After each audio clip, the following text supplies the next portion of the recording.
सिंधुदुर्गात संततधार पावसामुळे नद्यांना पूर आलाय। मुसळधार पावसामुळे नदी नाले हे तुडुंब भरून वाहत आहेत। गड नदीने इशारा पातळी ओलांडली आहे।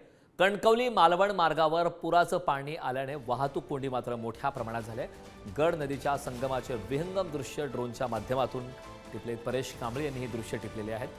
दृश्य आपण पाहतोय। कणकवली मालवण या मार्गावरती पुराचं पाणी आलेलं आहे, त्यामुळे मोठ्या प्रमाणात वाहतुकीस मात्र अडथळा निर्माण झाला।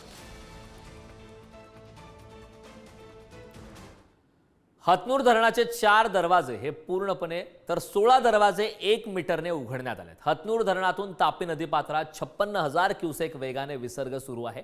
नदीकाठच्या गावांना जिल्हा प्रशासनाकडून आता सतर्कतेचा इशारा देण्यात। जळगाव जिल्ह्यातील हतनूर धरणाचे 4 दरवाजे हे पूर्णपणे उघडण्यात आले, तसेच 16 दरवाजे हे 1 मीटरने उघडण्यात आले।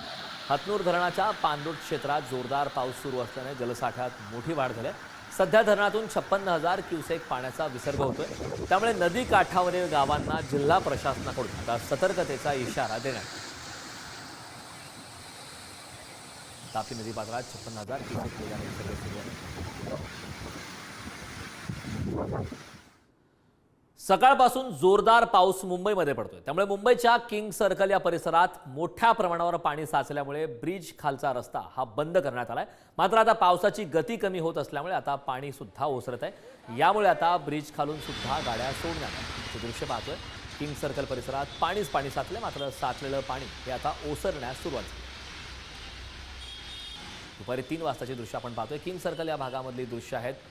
ब्रिज खालून वाहनांची ये जा सुरू आहे। पाणी ओसरण्यास सुरुवात झालेली आहे। किंग सर्कल सायन या परिसरातले दृश्य पाहतोय। मुंबईत सकाळपासूनच मुसळधार पावसाने हजेरी लावली आणि त्यामुळे वाहतुकीस मात्र मोठ्या प्रमाणात अडथळा निर्माण झाला। मात्र आता पाणी ओसरायला सुरुवात झाली आहे।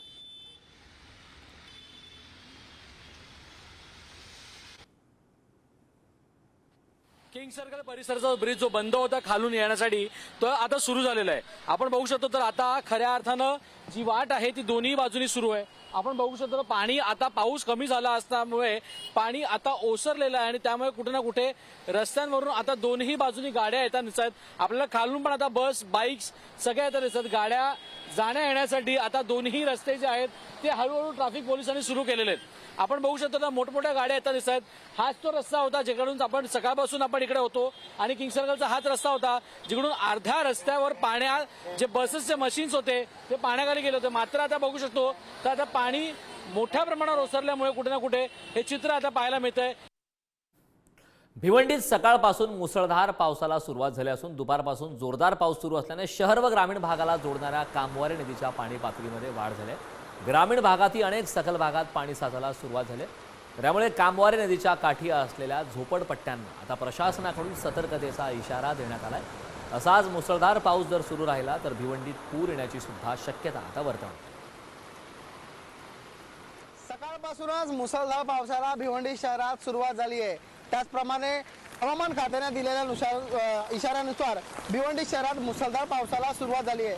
आपण भिवंडी शहर व ग्रामीण भागाला जोडणाऱ्या कामवारी नदीच्या ठिकाणी आहोत। कामवारी नदीची पाणी पातळी मोठ्या प्रमाणात वाढली आहे। त्याचप्रमाणे असाच पाऊस जर सुरू राहिला तर शहरात पूर परिस्थिती निर्माण होऊ शकते। त्याचबरोबर भिवंडी या कामवारी नदीच्या किनारी ज्या काही झोपडपट्ट्या गावं आहेत या गावांना सतर्कतेचा इशारा प्रशासनाकडून देण्यात आला आहे।